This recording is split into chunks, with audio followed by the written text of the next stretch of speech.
6. Gryph floated on his back in a calm ocean. The slow up and down of the swells eased his body and his mind. He felt calm, at peace. Then the horrid stench of smelling salts assaulted his nose and brought him back to the world, head pounding from within and without. His eyes opened, and he saw one of the green-clad El-Adrine standing over him. The elf capped the vial of smelling salts and extended a hand to Gryph. He grabbed it, and the surprisingly strong elf yanked him to his feet. Gryph nodded in thanks and dug a thumb into his temple. The sun had dipped further towards the horizon, and Gryph wondered how long he'd been unconscious.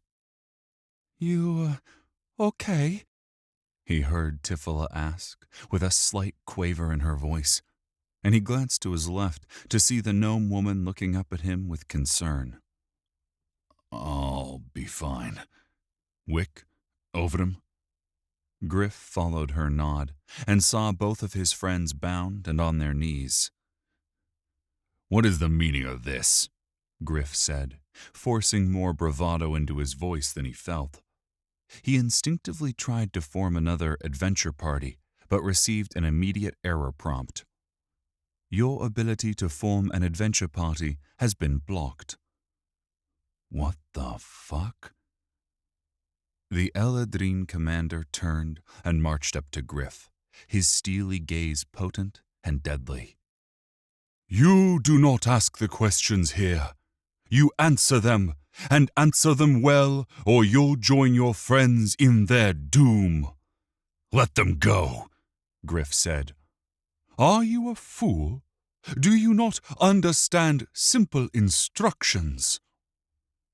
Gryph took stock of their situation and realized he was in no position to make demands. "I apologize," Gryph said. "I'm tired, and the battle was tough." The elf captain's eyes eased slightly, and he nodded. "Now, tell me who you are and how you got here." Gryph eyed his bound friends for a moment, and then looked back at the elf commander. The man was even taller than Gryph, and his potent gray eyes were the color of spring storm clouds. They held his gaze with unflinching intensity, and Gryph realized they would see through any subterfuge.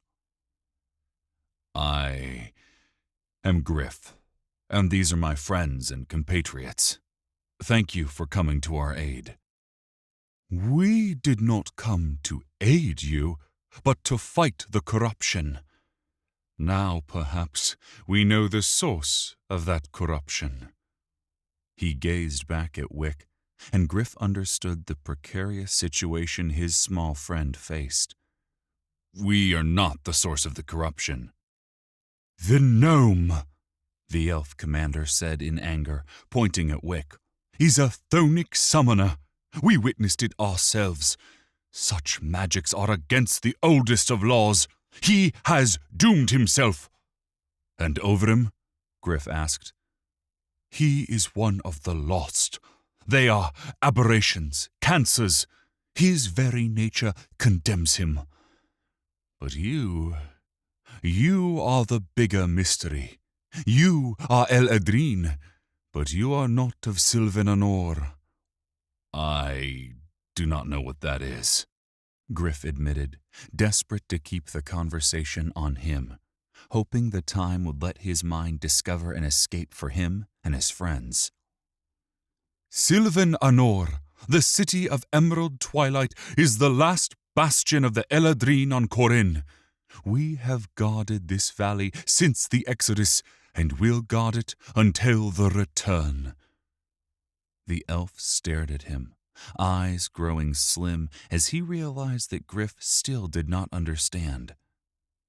"So tell me, El-Adrine, who are you and where do you come from?" Gryph considered lying, but could not risk further irritating the elf. With a sigh, He told the man the truth. I am Gryph, a player from Earth, and these are my friends. The elf's eyes widened in surprise. A player? I have heard of your kind. Souls from another realm animating flesh in this one. Accurate, if grim, Gryph said with a nod. Why are you here? We didn't even know where we were until you told us. We escaped from the Barrow through a portal a few miles back. The elf's eyes flashed wide again, and Gryph somehow knew the man was rarely surprised. We will take you back to Sylvananor. The Regent will know what to do with you. He snapped his hand up, and the dozen elves surrounding Wick and Ovrim drew their bows. Wait, Gryph said, and lunged towards the elf captain, grabbing him around the arm. Several other elves moved to drag Gryph away, but the elf captain held up a hand to stop them. Please, they are good men. I do not claim to understand your laws, but you cannot just murder them. He is right, noble El-Adrin, Ovrim said. I have heard the stories of your kind, my ancestors, since I was a boy. This is not the way of the High Elves. I call on the ancient rite of conclave. The elf captain's eyes snapped to Ovrim. You have no right to call conclave! The venom in the elf's voice dug into Gryph's gut. Perhaps not, Ovrim said calmly, but he does. Ovrim nodded at Gryph, and the elf captain glared, neck twitching in anger. After several thunderous heartbeats, the elf captain waved his hand sideways, and his men lowered their bows. Take them! The elves nearest Wick and Ovrim pulled them roughly to their feet, and the elf captain motioned for Gryph and Tifila to join their friends. They were relieved of their weapons, and Gryph reluctantly handed over his satchel. The bag was soul-bound, and could not be opened or pilfered without Gryph's consent. Its contents were safe, for now. In the distance, ragged howls pierced the air, and all eyes snapped towards them. It is time we return to Sylvananor, the elf commander said. The elves moved as one, and the leader turned to Gryph. I am Barendiel, captain of the Rangers of Sylvananor. You will obey my commands until you are brought before the Regent. He will hear the truth out of you at conclave, and he will decide your fates. Say you understand. Say you agree. I understand, and I agree, Gryph said with a sigh. Barendiel spun on his heels in a maneuver as polished as any military man Gryph had ever seen. Rangers, move out! Several of the elves dropped into flanking positions around Gryph and Tifila, and a dozen more took positions around Wick and Ovrim. Both of his friends were still bound. Zeg was nowhere to be found. I'm not sure if that shows intelligence or cowardice. They moved through the forest as the sun dipped lower towards the horizon, casting long shadows through the woods. The elves moved silently and with surprising quickness. Wick was having trouble keeping up, and caught a toe on an exposed root, pitching forward onto his face with a pained grunt.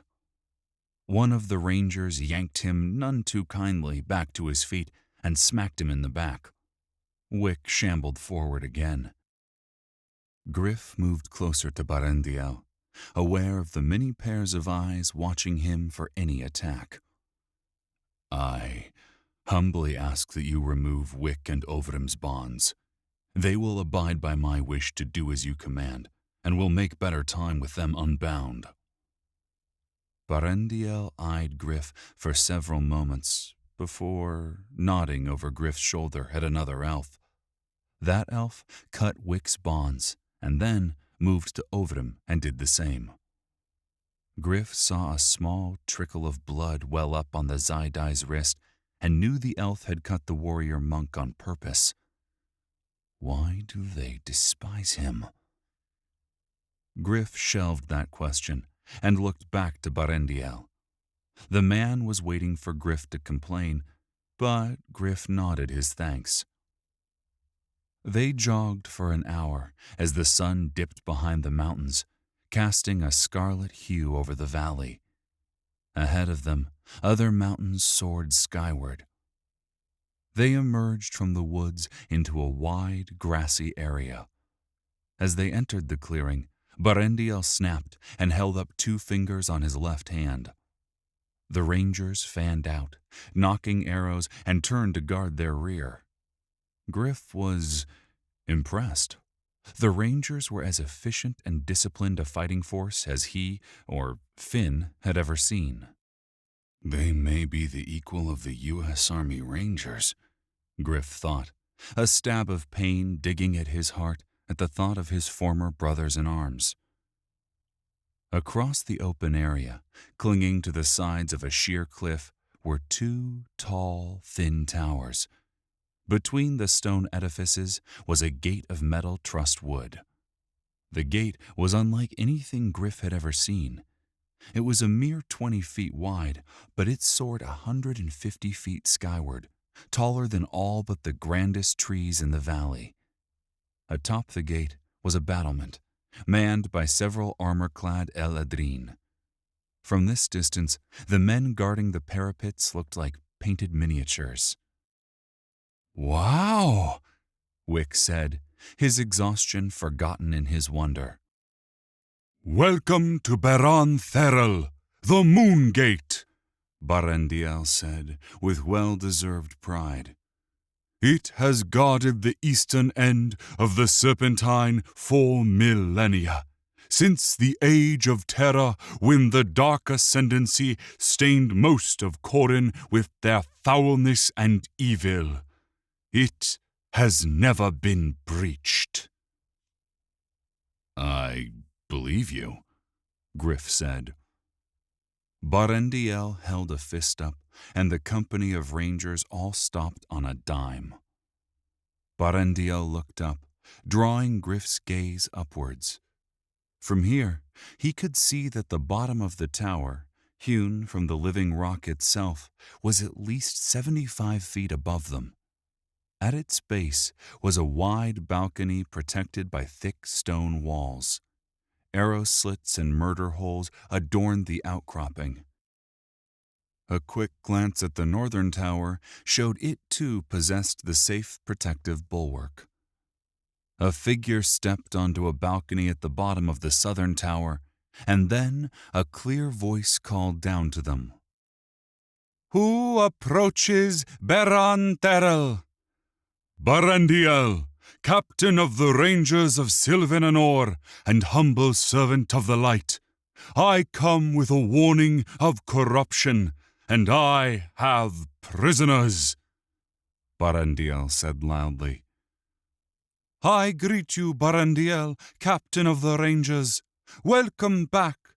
Before I grant you access, answer me one question," the voice said, turning icy and cold.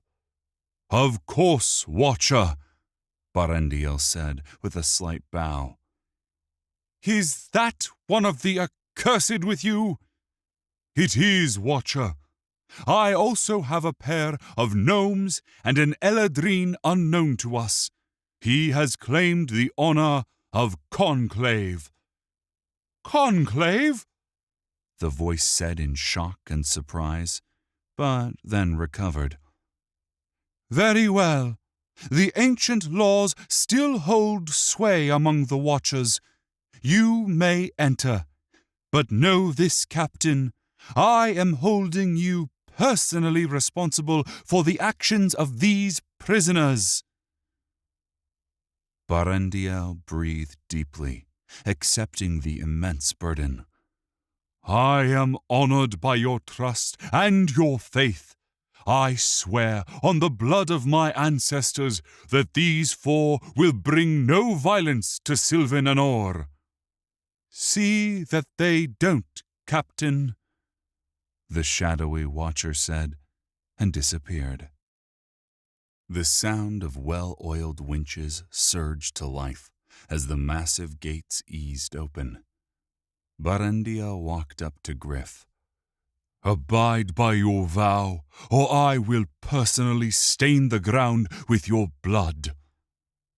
I understand, Gryph said, locking eyes with the captain. After a moment, the man grunted and turned away. Rangers, embark! It is time that we returned home. The rangers who'd been guarding their flank flowed back into a marching column. Gryph quickly realized that he and his fellows were neatly tucked at the center of that column, surrounded on all sides. Message received, Captain, Gryph thought. The column passed through the gates and entered the thin mountain pass Barandiel had called the Serpentine. It was not much wider than the gates themselves, and as Gryph gazed upwards, several sentries looked down upon him. He knew the elves he saw were the ones that wanted to be seen, and he suspected that many more lay in hiding. It reminded Gryph of the pass at Thermopylae in Greece, where the Spartans had fought to hold the massive Persian army at bay until reinforcements arrived. It was considered one of the most important battles in the history of Western civilization. That pass has nothing on this one, Gryph thought. Behind them, the gates swung closed and clanged. A half-dozen metal-sheathed timbers eased from both towers, reinforcing the gate. Gryph could imagine nothing in this realm capable of breaking down such an impressive defensive position. Gryph turned his attention back to the path and jogged up to Wick, Ovram, and Tifila. Everyone okay? I will live. For now, Ovram said. Gryph looked to Tifila and Wick. He is exhausted, but should be fine, Tifila said. Ahead of them, a ranger stumbled, caught by his fellow, who looked at him gravely. Gryph recognized the man who'd been bitten by the corrupted wolf, and he looked down at Tifila. She nodded and moved towards the injured man. My name is Tifila, and I am a master of life magic.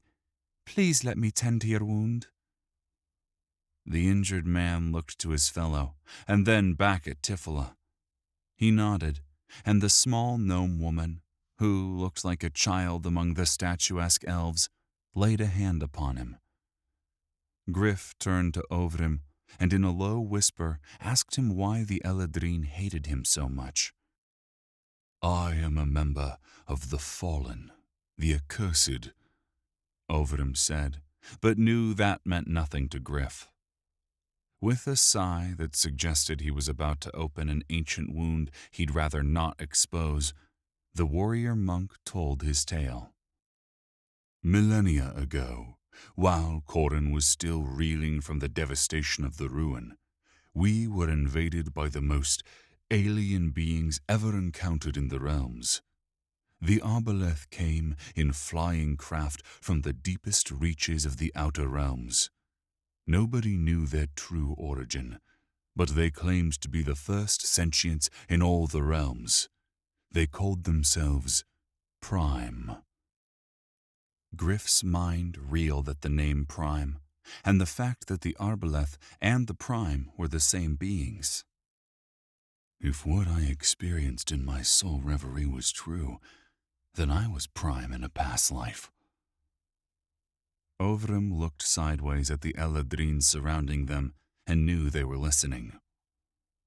They brought with them the Ilrith, fierce lieutenants possessed of potent mental abilities corrupted from other sentients, using the eggs of the Arbaleth.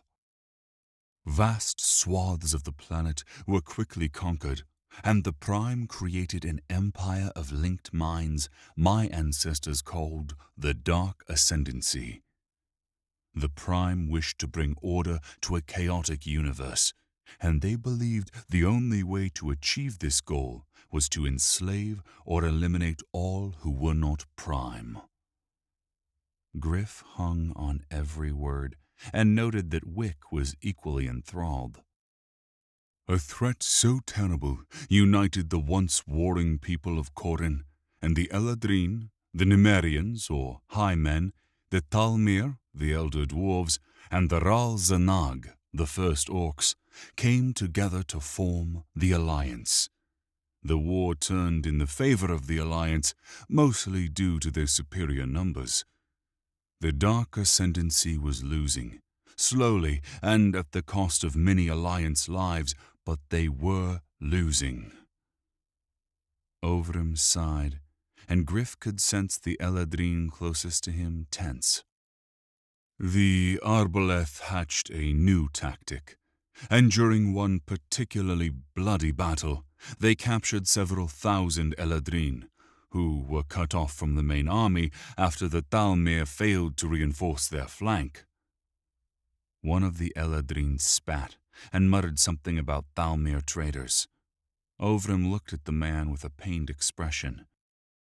They took the captured elves and tortured them, corrupting them into the fallen, the accursed. These were my ancestors. Gryph saw the pain this tale held for the Zaidai, and he now understood why their initial meeting in the Barrow had gone down the way it had. Gryph had killed an Arbaleth, but was attacked by one of its offspring. The larva was attempting to assimilate Gryph by consuming his brain when Ovrim had killed him. The Adjudicator had prevented Gryph from becoming Prime, but it still wasn't the best way to start a friendship. Gryph glanced towards the ranger who carried his satchel and thanked whatever force had gifted him such a wondrous and rare item. Tucked inside the bag, held in a stasis field, were 2 Arbaleth eggs, a reward for his defeat of the ancient evil that had slumbered in the lake chamber of the Barrow. Now, knowing the devastation the Arbaleth had wrought, he wondered if the potential reward for claiming the eggs would pale compared to what it could cost him. Best not mention them until I have to, Gryph thought. We're already on thin ice as it stands. The ranger closest to Gryph eyed Ovrim with barely restrained venom. Your ancestors should have killed themselves, saved their souls and the innumerable lives they took. The man spat at Ovrim's feet and moved off several paces. Gryph wanted to call out the elf, but decided now was not the time to play at being a social justice warrior. And besides, he still knew too little of the history of the realms to make an informed judgment on ancient feuds or hatred, no matter how much the explicit racism rankled him. That is a battle for another day. Gryph walked up to Ovrim and put a hand on the man's shoulder. Ovrim looked at him and nodded, a small smile crossing his lips. You told me once that you were from the Outer Realms, Gryph said in a low voice. What exactly does that mean? Ovrim cast a nervous glance at the nearest elf and then turned back to Gryph. Corin is but one of many realms. When the Dark Ascendancy was driven back to the empty spaces between the realms, many of the Alliance followed. Their aim was to hunt down and exterminate the Arbaleth for good. It is a battle that has waged for many millennia. Ovrim looked up at the sky, where the first of the stars were twinkling in the dim light of dusk. He's talking about space, Gryph realized with a shock. Gryph had assumed that the realms, despite all the wonders of magic, was a backwards place compared to Earth. Now he wondered if that cultural arrogance was misplaced. Overham noticed his wonder. "Perhaps I will take you there someday, my friend, assuming we live through the night." Overham gave him a strained smile and walked ahead. Gryph could tell that his taciturn friend desired privacy, and he fell into silent thoughts all his own. Some time later, they came to another fortress, nearly identical to the one at the far end of the Serpentine, and, after similar pleasantries, they were allowed to continue their journey. As they passed through the mighty gates, Gryph's eyes widened in wonder. They were in a verdant valley of lush green forests and beautiful fields, revealing a stunning city that reminded Gryph of those hidden in the Swiss Alps. Rows of homes and buildings flowed across the valley floor, some built of stone, while others seemed to have sprouted from the trees themselves. Further afield was a large forested area, and below them lay a thin lake whose blue-black waters suggested to Gryph that it was as deep as any Scottish loch. Soaring above everything was a tall tower that had not been built, but grown. It appeared to be the remains of a massive tree. Gryph's mouth hung agape at its sheer size, and a part of him, buried deep down, felt a profound sadness he could not explain. Barendiel grabbed Gryph by the forearm, pulling him from his reverie. He followed Gryph's gaze to the tree, and for a moment the captain showed sympathy. "Arvendiel, the twilight tree. Once she bloomed, and her light shone across the valley, bringing ease to all who basked in her glow." "What happened to her?" Gryph said, a tear forming in the corner of his eye. "She was poisoned by the dark ascendancy as they fled this realm." He looked at Gryph with regret. "Imagine what she was like in her prime. We, the last Eladrine, remember her here." He tapped Gryph on the chest, right above his heart. "We remember what the Primes stole from us." "Can anything be done for her?" "Some can no longer say her name, referring to her simply as the Spire. Others believe that someday she will be rejuvenated, and that day will mark a new epoch in the history of the realms." "But you do not believe that." "I am a realist. Losing Arvendiel was a terrible blow to our people.